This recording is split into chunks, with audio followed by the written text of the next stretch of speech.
Hi, good evening, or just hi. My name is Prerak Sharma. I am 21 years old. I am first year MBA Data Science and AI student at IIT Mandi. I make these videos daily for 20 minutes to improve my communication skills.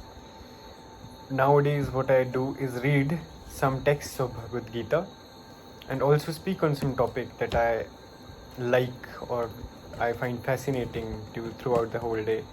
So with this context, I would like to begin the video. It's totally your call if you want to continue or you want to leave. But I would like you all to listen to some 2 or 3 texts from the Bhagavad Gita. It might help for sure. So starting from text 26 today, page number 184. Na buddhi bhedam janiyed jnanam karma sanginam joshiyet sarva karmani vidvan yuktah samacharan. Let not the wise disrupt the minds of the ignorant who are attached to fruitive action. They should not be encouraged to refrain from work, but to engage in work in the spirit of devotion. Vedaya sasa sarver aham eva vidya.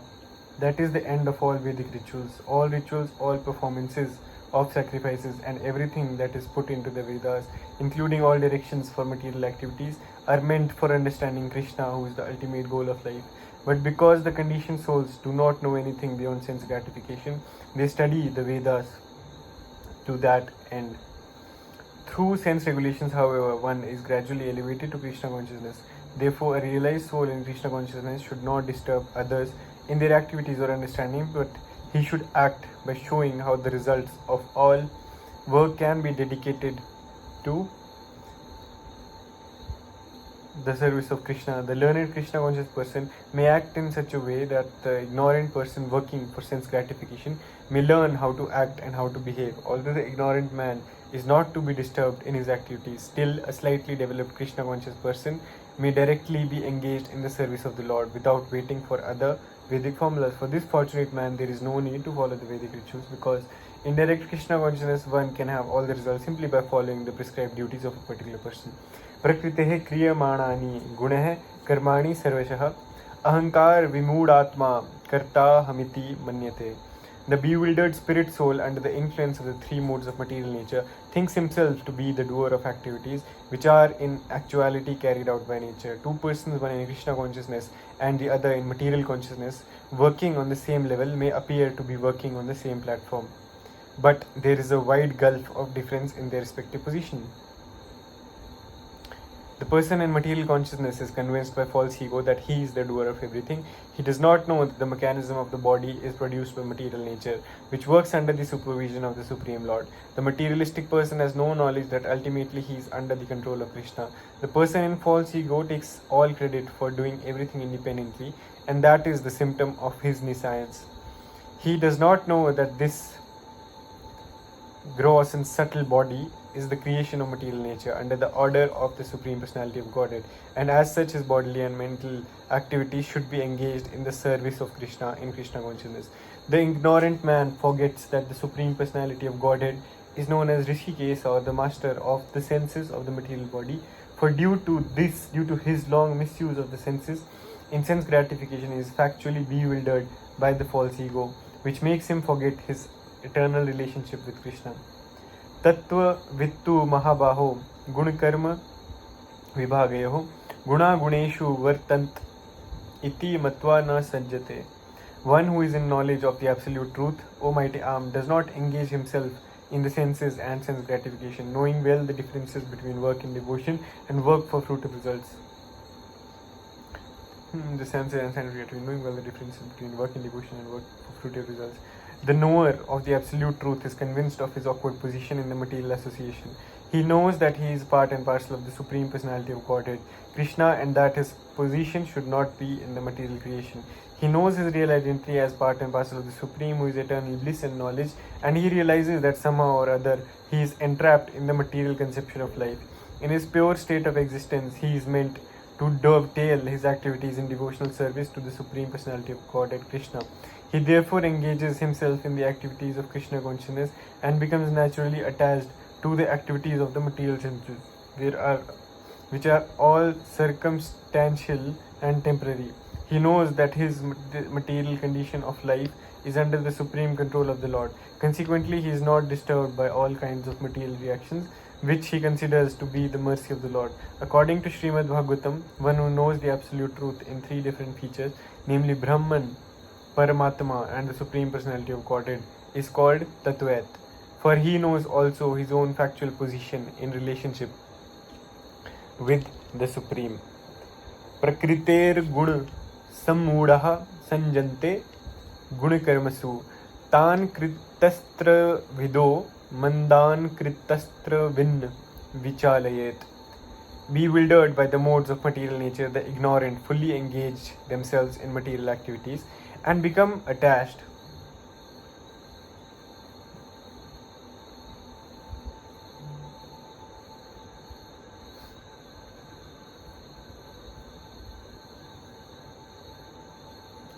Bewildered by the modes of material nature, the ignorant fully engage themselves in material activities and become attached, but the wise should not unsettle them, although these duties are inferior due to the performer's lack of knowledge. Persons who are unknowledgeable falsely identify with gross material consciousness and are full of material designations. This body is a gift of the material nature, and one who is too much attached to the bodily consciousness is called Mandan, or a lazy person without understanding of spirit soul. Ignorant man think of the body as the self. Bodily connections with others are accepted as kinsmanship. The land in which the body is obtained is the object of worship, and the formalities of religious rituals are considered ends in themselves. Social work, nationalism, and altruism are some of the activities for such materially designated persons. Under the spell of such designation, they are always busy in the material field. For them, spiritual realization is a myth, and so they are not interested. Such bewildered person may even be engaged in such primary moral principles of life as non-violence and similar materially benevolent work. Those who are, however, enlightened in spiritual life should not try to agitate such materially engrossed persons. Better to prosecute one's own spiritual activities silently. Men who are ignorant cannot appreciate activities in Krishna consciousness, and therefore Lord Krishna advises us not to disturb them and simply waste valuable time. But the devotees of the Lord are more kind than the Lord because they understand the purpose of the Lord. Consequently, they undertake all kinds of risks, even to the point of approaching ignorant men to try to engage them in the acts of Krishna consciousness, which are absolutely necessary for the human being. Mai sarvani karmani sanyasyadhyatma chetasa nirashir nirmamo bhutva yudhyasva vigatjuvar. Therefore, O Arjuna, surrendering all your works unto me with mind intent on me and without desire for gain and free from egoism and lethargy, fight. This verse clearly indicates the purpose of the Bhagavad Gita. The Lord instructs that one has to become fully Krishna conscious to discharge duties as if in military discipline. Such an injunction may make things a little difficult. Nevertheless, duties must be carried out with dependence on Krishna, because that is the constitutional position of the living entity. The Krishna entity cannot be happy independent of the cooperation of the living Supreme Lord, because the eternal constitutional position of the living entity is to become subordinate to the desires of the Lord. Arjuna was therefore ordered by Sri Krishna to fight as if the Lord were his military commander. One has to sacrifice everything for the goodwill of the Supreme Lord and at the same time discharge prescribed duties without claiming proprietorship. Arjuna did not have to consider the order of the Lord. He had only to execute his order. The Supreme Lord is the soul of the souls. Therefore, one who depends solely and wholly on the Supreme Soul without personal consideration, or in other words, one who is fully Krishna conscious, is called Adhyatma Chetasa. Nirasi means that one who has to act on the order of the Master. Nor should one ever expect fruitive results. The cashier may count millions of dollars for his employer, but he does not in the world belongs to any individual, but he does not claim a cent for himself. Similarly, one has to realize that nothing in the world belongs to any individual person, but that everything belongs to the Supreme Lord. That is the real purport of Mayi, or unto me. And when one acts in such Krishna consciousness, certainly he does not claim proprietorship over anything. This consciousness is called Nirmam, or nothing is mine. And if there is any reluctance to execute such a stern order, which is without consideration of so-called kinsmen in the bodily relationship, that reluctance should be thrown off. In this way, one may become a Vigata Jwara, or without feverish mentality or lethargy. Everyone, according to his quality and position, has a particular type of work to discharge, and all such duties may be discharged in Krishna consciousness as described above. That will lead one to the path of liberation. Such duties may be discharged in Krishna consciousness.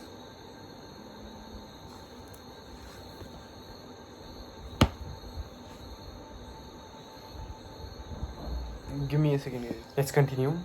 Text 31. Ye me matmidam manutishtanti manavha shraddhavanto nasuyanto muchyante tepi karmabhihi. One who executes his duties according to my injunctions and who follows this teaching faithfully without envy becomes free from the bondage of fruitive action. The injunction of the Supreme Personality of Godhead.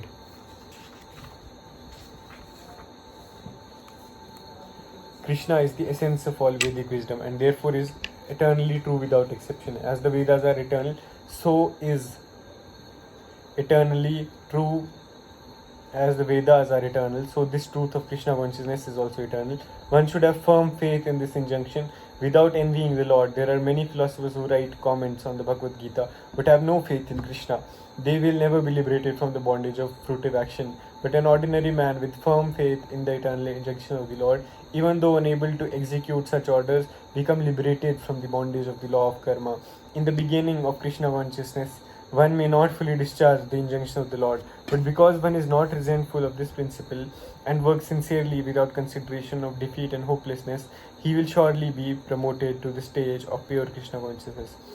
Ye tvet dhabya suyanto nanutishtanti me matam sarvagyan vimudastan vidhi nashtan chetas.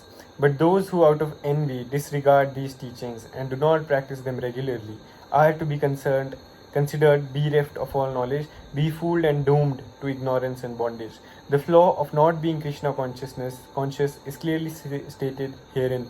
As there is punishment for disobedience to the order of the Supreme Executive Head, so there is certainly punishment for the disobedience of the order of the Supreme Personality of Godhead. A disobedient person, however great he may be, is ignorant of his own self, of the Supreme Brahman and Paramatma and the Personality of Godhead. Due to a vacant heart, therefore, there is no hope of perfection of life for him.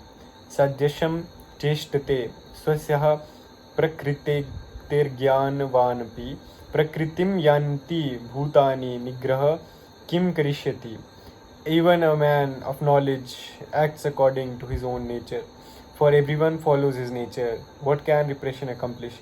Unless one is situated on the transcendental platform of Krishna consciousness, he cannot get free from the influence of the modes of material nature, as it is confirmed by the Lord in the 17th chapter. Therefore, even for the most highly educated person on the mundane plane, it is impossible to get out of the entanglement of Maya simply by theoretical knowledge or by separating the soul from the body. There are many so-called spiritualists who outwardly pose to be advanced in the science, but inwardly or privately are completely under the particular modes of nature, which they are unable to surpass. Academically, one may be very learned, but because of his long association with the material nature, he is in bondage. Krishna consciousness helps one to get out of the material entanglement, even though one may be engaged in his prescribed duties. Therefore, without being fully in Krishna consciousness, no one should suddenly give up his prescribed duties and become a so-called yogi or transcendentalist. Artificially, it is better to be situated in one's position and try to attain Krishna consciousness under superior training. Thus, one may be freed from clutches of Maya. Even a man of knowledge acts according to his own nature, for everyone follows his nature. What can repression accomplish? Unless one is situated on the transcendental platform of Krishna consciousness, he cannot get free from the influence of the modes of material nature, as it is confirmed by the Lord in the 17th chapter. Therefore, even for the most highly educated person on the mundane plane, it is impossible to get out of the entanglement of Maya simply by theoretical knowledge or by separating the soul from the body.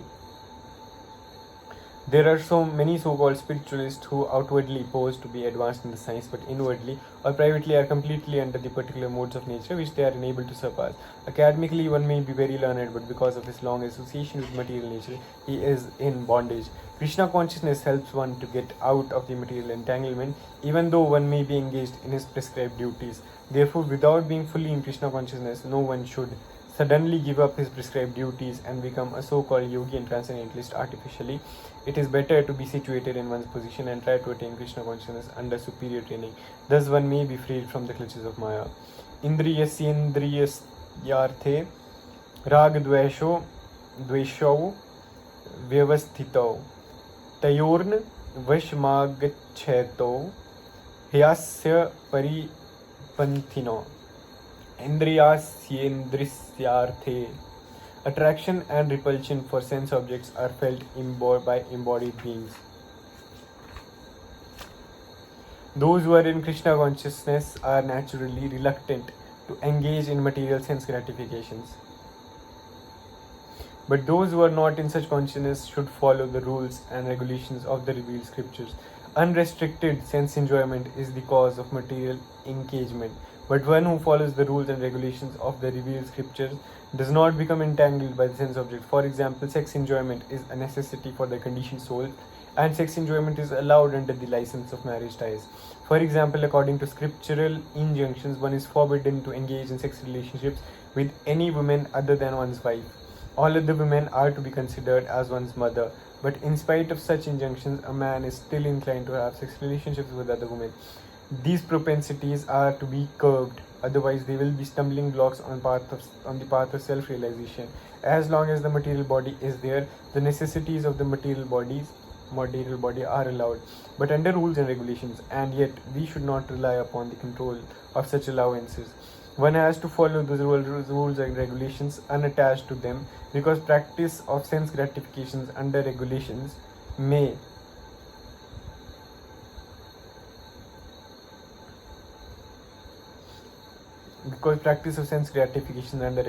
also lead one to go astray, as much as there is always a chance of an accident, even on the royal roads. Although they may be very carefully maintained, no one can guarantee that there will be no danger even on the safest road. The sense enjoyment spirit has been current a very long time owing to material association. Therefore, in spite of regulated sense enjoyment, there is every chance of falling down.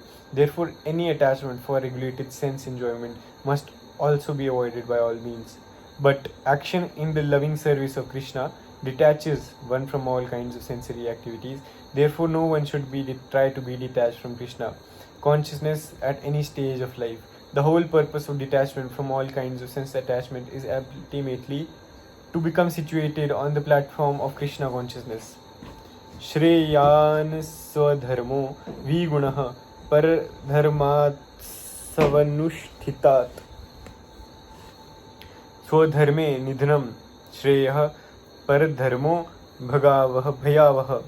It is far better to discharge one's prescribed duty, even though they may be faulty, than another's duties. Destruction in the course of performing one's own duty is better than engaging in another's duties, for to follow another's path is dangerous. One should therefore discharge his prescribed duties in full Krishna consciousness rather than those prescribed for others. Prescribed duties complement one's psychophysical condition under the spell of the modes of material nature. Spiritual duties are as ordered by the spiritual master for the transcendental service of Krishna. But both materially or spiritually, one should stick to his prescribed duties even up to death. One should therefore discharge his prescribed duties in full Krishna consciousness rather than those prescribed for others. Prescribed duties complement one's psychophysical condition under the spell of the modes of nature. Spiritual duties are as ordered by the spiritual master for the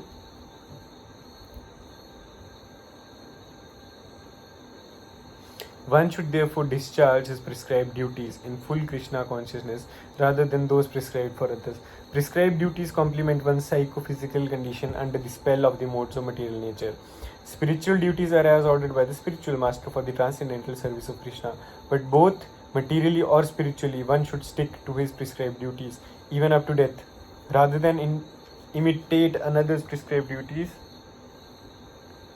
Duties on the spiritual platform and duties on the material platform may be different, but the principle of following the authorized direction is always good for the performer. When one is under the spell of the modes of material nature, one should follow the prescribed rules for particular situations and should not imitate others. For example, a Brahmana who is in the mode of goodness is non-violent, whereas a Kshatriya who is in the mode of passion is allowed to be violent. As such, for a Kshatriya, it is better to be vanquished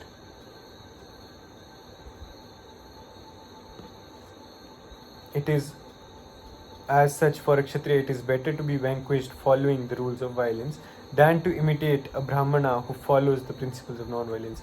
Everyone has to cleanse his heart by a gradual process, not abruptly. However, one transcends the mode of material nature and is fully situated in Krishna consciousness, he can perform anything and everything under the direction of the bona fide spiritual master. In that complete stage of Krishna consciousness, the Kshatriya may act as Brahmana, is non-violent, because whereas a Kshatriya who is in the mode of passion is allowed to be violent. As such, for a Kshatriya, it is better to be vanquished following the rules of violence than to imitate a Brahmana who follows the principles of non-violence. Everyone has to cleanse his heart by a gradual process, not abruptly. However, when one transcends the modes of material nature and is fully situated in Krishna consciousness, he can perform anything and everything under the direction of the bona fide spiritual master. In the complete stage of Krishna consciousness, the Kshatriya may act as a Brahmana or a Brahmana may act as a Kshatriya.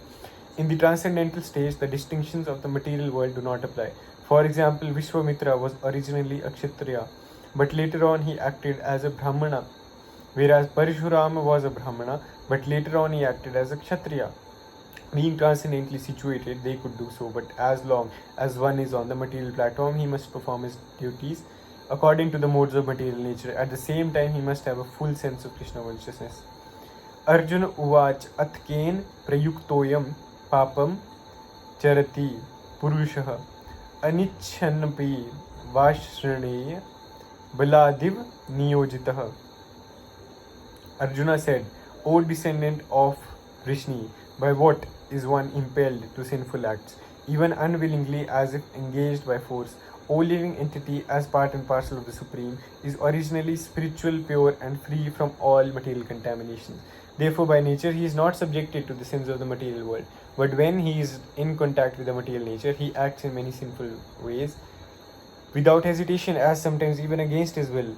As such, Arjuna's question to Krishna is very sanguine as to the perverted nature of the living entities. Although the living entity sometimes does not want to act in sin, he is still forced to act. Sinful actions are not, however, impelled by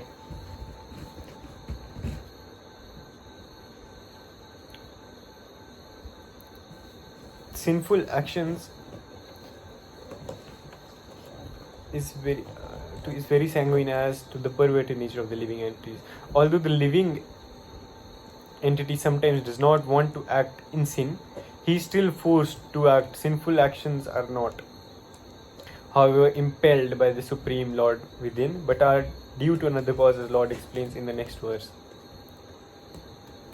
The blessed Lord, Shri Bhagwan Uvach Kam Esh Krodh Esh Rajo Guna Samubdavah Mahashano Mahapapma Vidyen Mihi Vairinam. The blessed Lord said, it is lust only, Arjuna, which is born of contact with the material modes of passion and later transformed into wrath, and which is the all-devouring sinful enemy of this world. When a living entity comes in contact with the material creation, his eternal love for Krishna is transformed into lust. When a living entity comes in contact with the material creation, his eternal love for Krishna is transformed into lust in association with the mode of passion, or in other words, the sense of love of God becomes transformed into lust. As milk in contact with sour tamarind is transformed into yogurt, then again when lust is unsatisfied, it turns into wrath. Wrath is transformed into illusion, and illusion continues the material existence. Therefore, lust is the greatest enemy of the living entity, and it is lust only which induces the pure living entity to remain entangled in the material world. Wrath is the manifestation of the mode of ignorance. These modes exhibit themselves as wrath and other corollaries. If therefore the modes of material nature, material passion, instead of being degraded into the modes of ignorance, are elevated to the modes of goodness by the prescribed method of living and acting, then one can be saved from the degradation of wrath by spiritual attachment. The Supreme Personality of Godhead expanded himself into many, wrath and other corollaries. If therefore the modes of passion, instead of being degraded into the modes of ignorance, are elevated to the modes of goodness by the prescribed method of living and acting, then one can be saved from the degradation of wrath by spiritual attachment. The Supreme Personality of Godhead expanded himself into many for his ever increasing spiritual bliss, and the living entities are part and parcels of this spiritual bliss. They also have partial independence, but by misuse of their independence, when the service attitude is transformed into the propensity for sense enjoyment, they come under the sway of lust. They also have partial independence, but by misuse of their independence, when the service attitude is transformed into the propensity for sense enjoyment, they come under the sway of lust. The material creation is created by the Lord to give a facility to the conditioned souls to fulfill these lustful propensities, and when they are completely baffled by prolonged lustful activities, the living entities begin to inquire about their real position. This inquiry is the beginning of the Vedanta Sutras, wherein it is said, Ataho Brahma Jigyasa, one should inquire into the Supreme. And the Supreme is defined as in Srimad Bhagavatam as Janmadhyasya Yato Nyavayad Itratas, or the origin of everything is the Supreme Brahman. Therefore, the origin of lust is also in the Supreme. If therefore lust is transformed into love of the Supreme,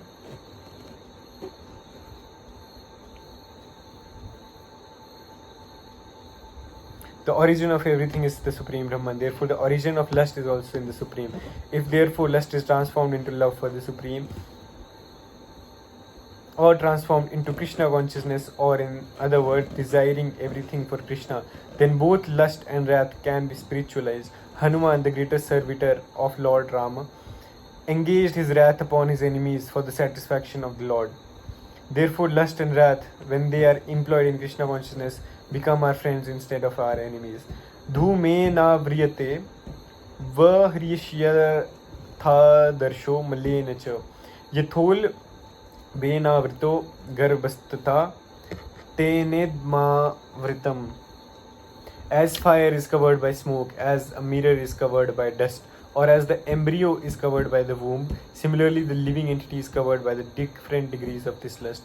There are 3 degrees of covering of the living entity by which his pure consciousness is obscured. This covering is but lust under different manifestations, like smoke in the fire,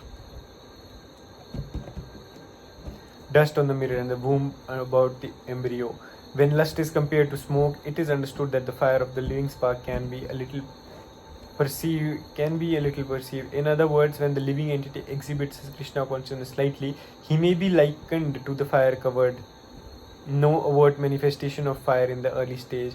This stage is like the beginning of Krishna consciousness. The dust on the mirror refers to a cleansing process of the mirror of the mind by so many spiritual methods. The best process is to chant the holy names of the Lord. The embryo covered by the womb is an analogy illustrating a helpless position for the child in the womb is so helpless that he cannot even move. This stage of living condition can be compared to that of the trees. The trees are also living entities, but they have been put in such a condition of life by such a great exhibition of lust that they are almost void of all consciousness. The covered mirror is compared to the birds and beasts, and the smoke covered fire is compared to the human being. In the form of a human being, the living entity may revive a little Krishna consciousness, and if he makes further development, the fire of spiritual life can be kindled in the human form of life. By careful handling of the smoke in the fire can be made to blaze. Therefore, the human form of life is a chance for the living entity to escape the entanglement of material existence. In the human form of life, one can conquer the enemy, lust, by cultivation of Krishna consciousness under able guidance. Dhume na vriyate vahiryashyar darsho malena cha yathol benavrito garbhastatha tenedmavritam. Text 38. Chat GPT and sir, please explain me text 38 again. I couldn't understand the actual meaning of it. Avritam gyan meten gyanino nitya vairina kamarupin konteya dushpuronalen cha. Thus a man's pure consciousness is covered by his eternal enemy in the form of lust, which is never satisfied and which burns like fire. Thus a man's pure consciousness is covered by his eternal enemy in the form of lust, which is never satisfied and which burns like fire. It is said in the Manusmriti that lust cannot be satisfied by any amount of sense enjoyment. Just as fire is never extinguished by a constant supply of fuel. In the material world, the center of all activities is sex, and thus this material world is called Maithunyagara, or the shackles of sex life. In the ordinary prison house, the criminals are kept within bars. Similarly, the criminals who are disobedient to the laws of the Lord are shackled by sex life. Advancement of material civilization on the basis of sense gratification means increasing the duration of the material existence of a living entity. Therefore, this lust is the symbol of ignorance by which the living entity is kept within the material world.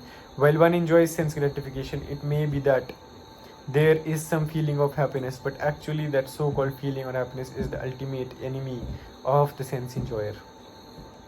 Indriyani mano buddhi rasyaadhishthanamuchyate eter vimohayetesh jnanamavritya dehinam. The senses, the mind, and the intelligence are the sitting places of this lust, which veils the real knowledge of the living entity and bewilders him. The enemy has captured different strategic positions in the body of the conditioned soul, and therefore Lord Krishna is giving hints of those places so that one who wants to conquer the enemy may know where he can be found. Mind is the center of all the activities of the senses, and thus the mind is the reservoir of all ideas of sense gratification, and as a result the mind and the senses become mind is the center of all the activities of the senses, and thus the mind is the reservoir of all ideas of the repositories of lust. Next, the intelligence department become the capital of such lustful propensities. Intelligence is the immediate next door neighbor of the spirit soul. Lusty intelligence influences the spirit soul to acquire the false ego and the identify itself with matter and thus with the mind and senses. The spirit souls become addicted to enjoying the material senses and mistakes this as true happiness. This false identification of the spirit soul is very nicely explained in the Srimad Bhagavatam. The senses, the mind, and intelligence are the sitting places of this lust, which veils the real knowledge of the living entity and bewilders him. The enemy has captured different strategic positions in the body of the conditioned soul, and therefore Lord Krishna is giving hints of those places so that one who wants to conquer the enemy may know where he can be found. Mind is the center of all the activities of the senses, and thus the mind is the reservoir of all ideas of all the activities of the senses, and thus the mind is the reservoir of all ideas of sense gratification, and as a result the mind and the senses become the repositories of lust. Next, the intelligence department becomes the capital of such lustful propensities. Intelligence is the immediate next door neighbor of the spirit soul. Lusty intelligence influences, and thus with the mind and senses the spirit soul become addicted to enjoying the material senses and mistakes this as true happiness. This false identification of the spirit soul is very nicely explained in the Srimad Bhagavatam. Yasyatma buddhihi kunapetri dhatuke swadhi kalatradisu bhauma ityadihi yatirtha buddhi salite na karhi sij janesva abhijnesu genesu sa eva gokhara. A human being who identifies this body made of three elements with his self, who considers the byproducts of the body to be his kinsmen, who considers the land of birth as worshipable, and who goes to the place of pilgrimage simply to take a bath rather than meet men of transcendental knowledge, there is to be considered as an ass or a cow. A human being who identifies this body made of three elements with his self, who considers the byproducts of the body to be his kinsmen, who considers the land of birth as worshipable, and who goes to the place of pilgrimage simply to take a bath rather than meet men of transcendental knowledge, there is to be considered as a donkey or a cow. Tasmatva mindriyanayado niyamya bharat tarshab papmanam prajahi hyonam jnana vijnana nashanam.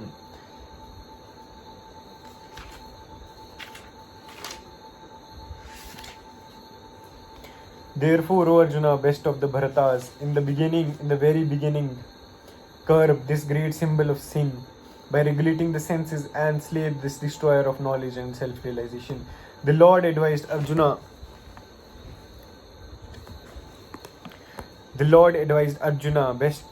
to regulate the senses from the very beginning, so that he could curb the greatest sinful enemy, lust, which destroys the urge for self-realization and specifically knowledge of the self. Jnanam refers to knowledge of self as distinguished from non-self, or in other words, knowledge that the spirit soul is not the body. Vijnanam refers to specific knowledge of the spirit soul and knowledge of one's constitutional position and his relationship to the supreme soul. It is explained thus in the Srimad Bhagavatam: Jnanam parama guyam me yad vijnana samanvitam sarahasyam tad angam sagrahana gaditam maya. The knowledge of the self and the supreme self is very confidential and mysterious, being veiled by maya. But such knowledge and specific realization can be understood if it is explained by the Lord Himself. Bhagavad Gita gives us that knowledge, specifically knowledge of the self. The living entities are parts and parcels of the Lord, and therefore they are simply meant to serve the Lord. The living entities are parts and parcels of the Lord, and therefore they are simply meant to serve the Lord. The knowledge of the self and the supreme self is very confidential and mysterious, being veiled by maya. But such knowledge and specific realization can be understood if it is explained by the Lord Himself. Bhagavad Gita gives us that knowledge, specifically knowledge of the self. The living entities are part and parcels of the Lord, and therefore they are simply meant to serve the Lord.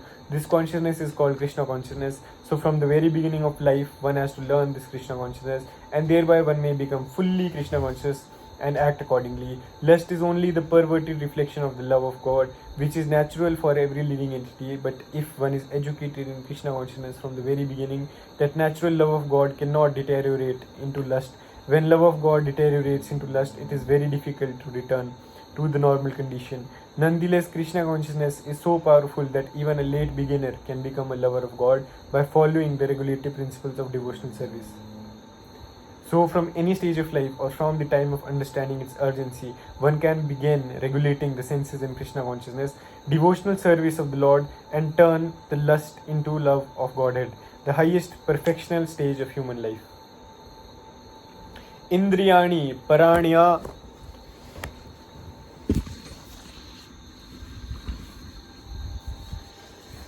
Indriyani paranya hurindriyebhyah param manah manasastu para buddhiryo buddhe paratastu saha.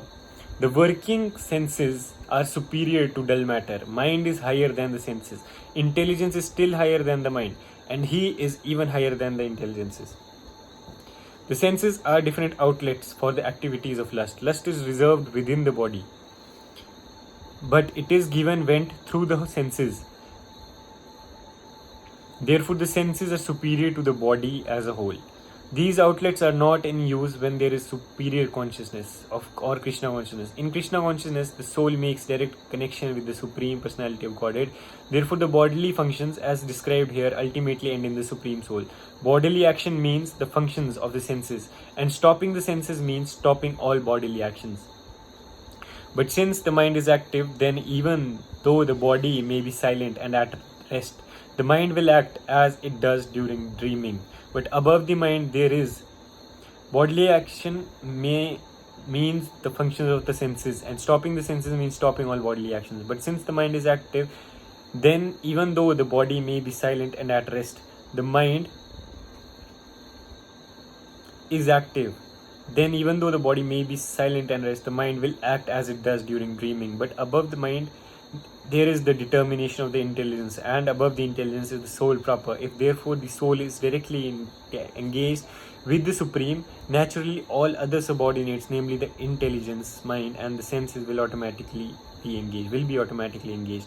In the Katha Upanishad, there is a passage in which it is said that the objects of sense gratification are superior to the senses, and mind is superior to the sense objects. If therefore the mind is directly engaged in the service of the Lord constantly, then there is no chance of the senses becoming engaged in other ways. This mental attitude has already been explained. If the mind is engaged in the transcendental service of the Lord, there is no chance of its being engaged in the lower propensities. In the Katha Upanishad, the soul has been described as Maha, the great, Therefore, the soul is above all, namely the sense objects, the senses, the mind, and the intelligence. Therefore, directly understanding the constitutional position of the soul is the solution of the whole problem. With intelligence, one has to seek out the constitutional position of the soul and then engage the mind always in Krishna consciousness. That solves the whole problem. A neophyte spiritualist is generally advised to keep aloof from the objects of senses. One has to strengthen the mind by use of intelligence. If by intelligence one engages one's mind in Krishna consciousness by complete surrender unto the Supreme Personality of Godhead, then automatically the mind becomes stronger. And even though the senses are very strong like serpents, they will be no more effective than serpents with broken fangs. But even though the soul is the master of intelligence and mind, and the senses also, still, unless it is strengthened by association with Krishna in Krishna consciousness, there is every chance of falling down due to agitated mind. Evam buddhe param buddha buddhva sansastabhyatmatmana jahi shatrum mahabaho kamarupam durasadam. Thus, knowing oneself to be transcendental to material senses, mind, and intelligence, one should control the lower self by the higher self, and thus by spiritual strength conquer this unsatiable enemy known as lust. Thus, knowing oneself to be transcendental to material senses, mind, and intelligence, one should control the lower self by higher self, and thus by spiritual strength conquer this insatiable enemy known as lust. This third chapter of the Bhagavad Gita is conclusively directive to Krishna consciousness by knowing oneself as the eternal servitor of the Supreme Personality of Godhead without considering impersonal voidness as the ultimate end. In the material existence of life, one is certainly influenced by propensities for lust and desire for dominating the resources of material nature. Desire for overlording and sense gratification are the greatest enemies of the conditioned soul, but by the strength of Krishna consciousness, one can control the material senses, the mind, and intelligence. One may not give up work and prescribe duties all of a sudden, but by gradually developing Krishna consciousness, one can be situated in a transcendental position without being influenced by the material senses and the mind. By steady intelligence directed toward one's pure identity, this is the sum total of this chapter. In the immature stage of material existence, philosophical speculation and artificial attempts to control the senses by the so-called practice of yogic postures can never help a man toward a spiritual life. He must be trained in Krishna consciousness by higher intelligence. Evam buddhe param buddhva sansast bhyatman namatmana jahi shatrum mahabaho kamarupam durasadam.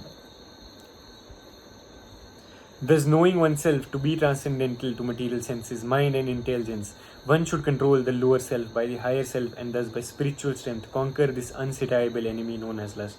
This third chapter of the Bhagavad Gita is conclusively directive to Krishna consciousness by knowing oneself as the eternal servitor of the Supreme Personality of Godhead without considering impersonal voidness as the ultimate end. In the material existence of life, one is certainly influenced by propensities for lust and desire for dominating the resources of material nature. Desire for overlording and sense gratification are the greatest enemies of the conditioned soul, but by the strength of Krishna consciousness, one can control the material senses, the mind, and the intelligence. One may not give up work and prescribe duties all of a sudden, but by gradually developing Krishna consciousness, one can be situated in a transcendental position without being influenced by the material senses and the mind. By steady intelligence directed toward one's pure identity, this is the sum total of the chapter. In the immature stage of material existence, philosophical speculations and artificial attempts to control the senses by the so-called practice of yogic postures can never help a man toward spiritual life. He must be trained in Krishna consciousness by higher intelligence. Thus end the Bhakti Vedanta purports to the third chapter of the Srimad Bhagavad Gita in the matter of Karma Yoga, or the discharge of one's prescribed duty in Krishna consciousness.